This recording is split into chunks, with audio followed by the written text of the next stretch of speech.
how do you keep that person? Is that the way to keep that person motivated to help grow the company alongside you along the way? Yeah. If they do, yeah, okay. Yeah, so you have to be sincerely interested in other people first. So you have to be sincerely interested in their success first and foremost. And it's always about, so the result's always about the behavior, not the individual.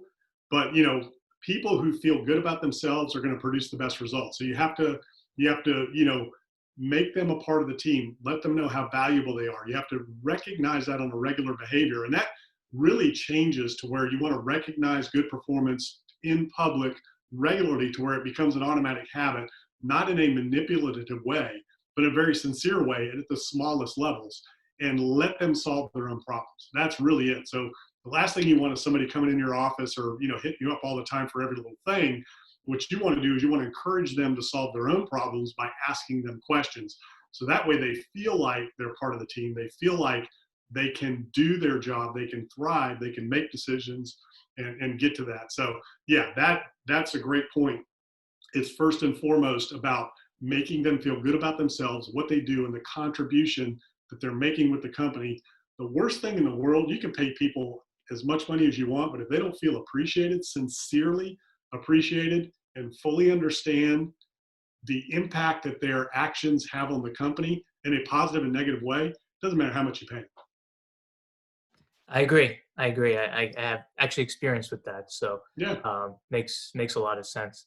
Kind of winding down a little bit because that was a lot in this Yeah. episode, which is really good. Um, you know, I guess kind of closing arguments here.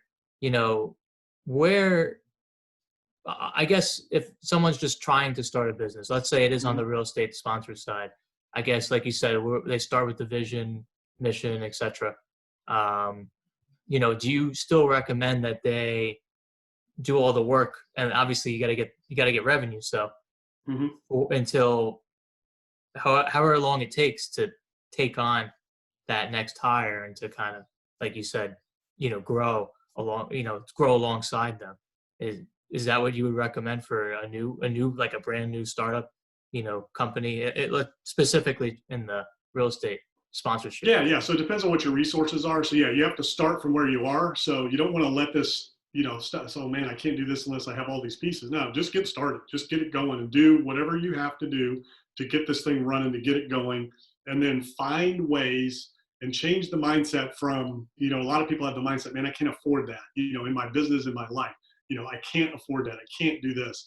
What you want to do is reframe that conversation. How can I afford it? How can I do this? So what do I need to do in my business, in my life, in order for this to happen and to bring somebody on to help us go?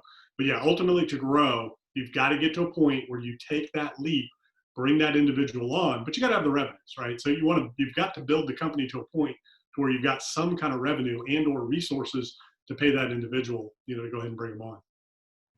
Makes a lot of sense. Awesome.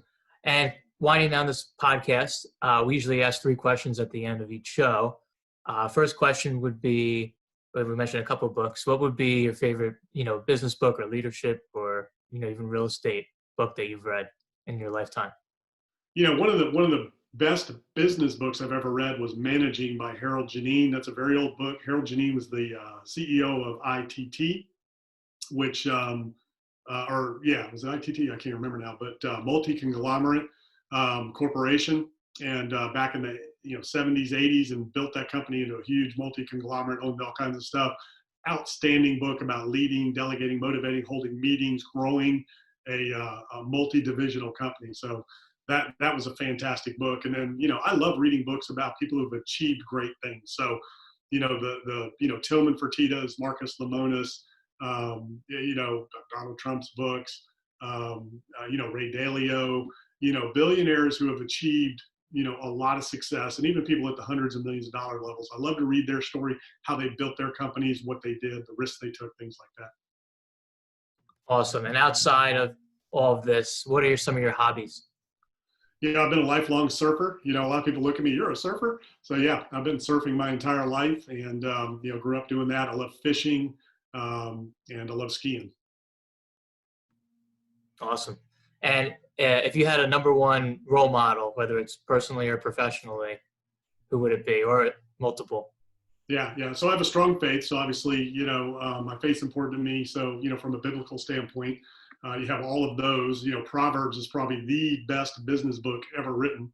But as far as role models and who I look up to, there's so many great leaders in business you can look back on. Like Harold Janine was one of them. Lee Iacocca is another one.